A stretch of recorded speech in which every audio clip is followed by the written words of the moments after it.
Hello everybody, I have a quick recipe to share with you today. It's my version of an apple pie.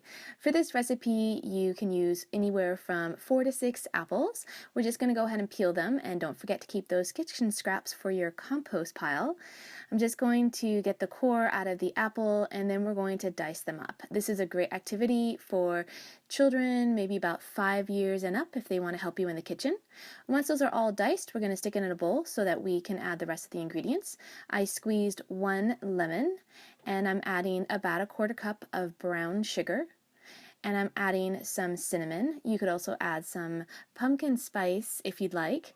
I'm also adding some vanilla, and that's it.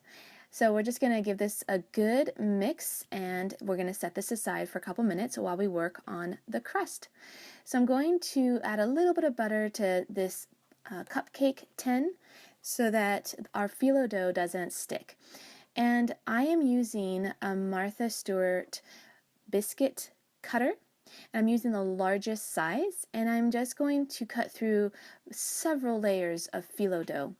Now I'm going to take about 4 or 5 sheets of phyllo dough. The more the better, because it'll hold its shape a little bit better. I'm going to just set it right on top of each of those little cupcake spots, and next I'm going to spoon in the filling. And as I spoon in the filling, the mold, or rather the phyllo dough, is going to mold into the cupcake tin. So once that's all done, I'm just going to go ahead and top off each one with the rest of the filling. And the last thing I want to do is add just a little pat of butter to the tops of each one. And this will melt down into the apples once it starts baking. And then for good measure, I'm going to add a little bit of brown sugar on top of each one, and that looks really fantastic once it's all done baking.